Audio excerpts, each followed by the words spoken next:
Hello, so I got a really good question and I thought I would just answer it in a video because it may help a lot of other people. So here we are.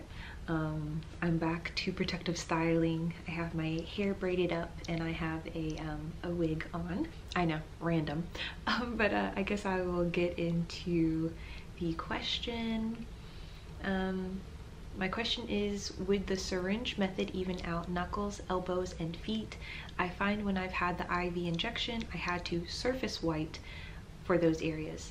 That is a really good question, and so I've never had the injection, so obviously I cannot speak on that. But as far as surface white, which to me that sounds like having areas where you have to give them extra TLC to get the, you know, I guess the same color all over. No, I do not find just taking the pills or just taking the syringe completely evens out things, and here's why.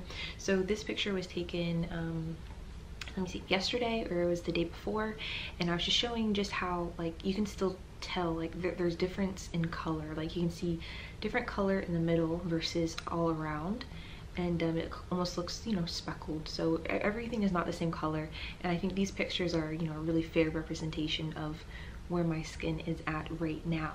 So for something like this, you literally have to take like one of those microderm abrasion mitts, so either an Italian Italy cloth or a Korean Italy cloth, or you know, you can go the chemical route and do a chemical peel. But yeah, I have not noticed that it just happens by just taking acetyl or liposomal, or even doing the rectal syringe, where like my skin is just all one color.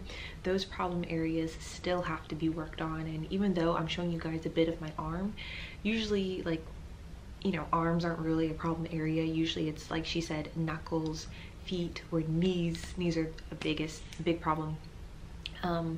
But yeah, those areas I think always need extra help, and the easiest way that I found was to use a chemical peel. And so there are a number of chemical peels on the market. I know the Finesse artist, she's tried a couple of them, so you can either, between her channel, and I'm sure there's other channels where people show you the before and afters of chemical peels. Obviously the one I use is from the SHC glutathione website, and you know, they sell their chemical peels in bulk, but I have heard that if you want to buy one, just like 1 or 2 bottles, you can email them and they'll, you know, I guess cut the price to where you're just paying for 1 or 2 bottles. I don't know if they still do that, but that is what I've heard that you're able to do if you don't want to buy in bulk, because, like, you know, they do their stuff in bulk. But yeah, it's not something that just happens.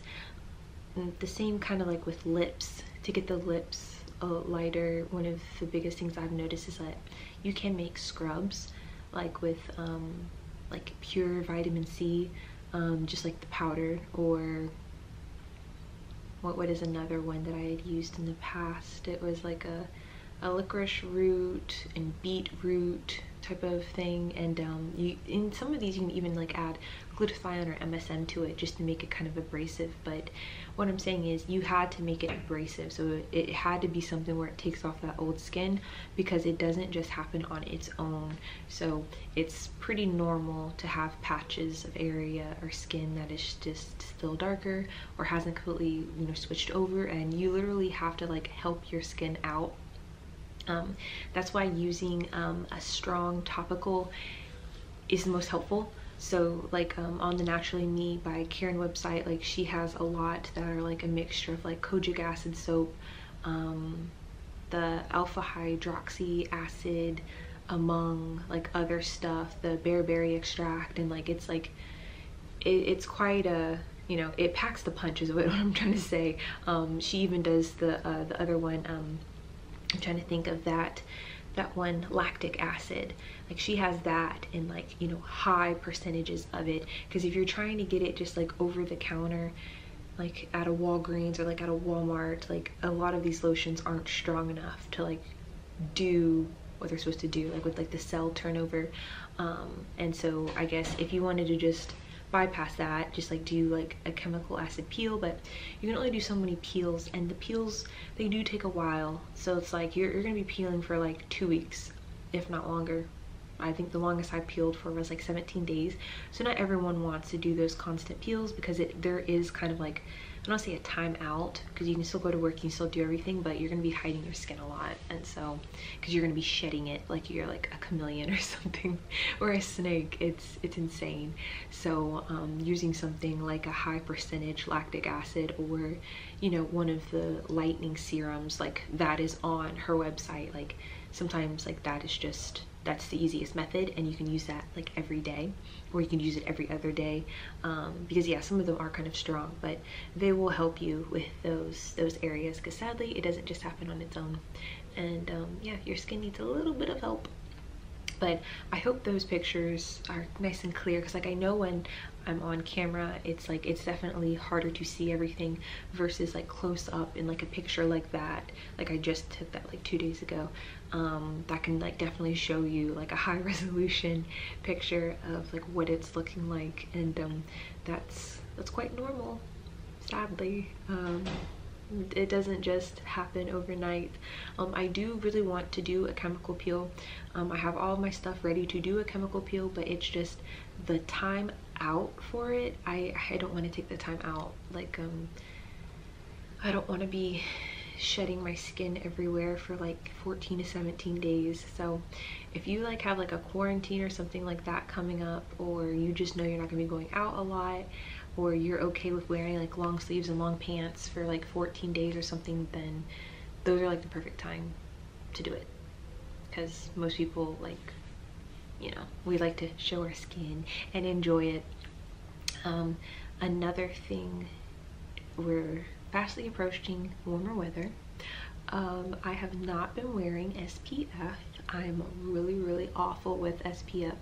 I need to start looking into you know, an SPF that does not smell like it, because I hate the sunscreen smell.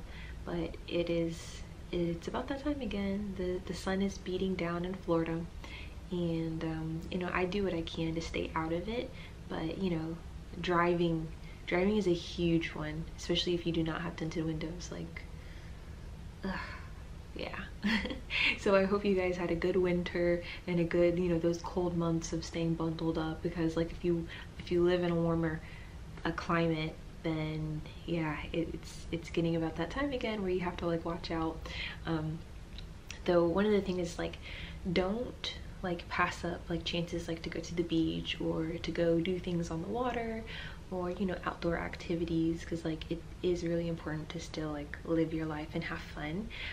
You don't always have to go hide indoors. I'm gonna be talking about, or making a video about, vitamin D3 and how I think everyone, especially if you are in this community of going on a skin journey, you need to be taking vitamin D3. First off, people of color, we are already like at a detriment when it comes to vitamin D3. Like, we do not have enough. Half of us we have like almost like a deficiency. Like, our levels are so low, and so especially if you are staying out of the sun purposely, like we're doing. So even like the people who aren't purposely staying out of the sun, they still have a deficiency of vitamin D3, and then us, for sure, we have a deficiency. And so trust me, it is one of those things that it is actually important to take. No, it is not going to, you know, lighten your skin or anything, but you do need to be taking it. And obviously I'm going to make a video going all into that, and we don't have to do that right now, but yes, so that's that.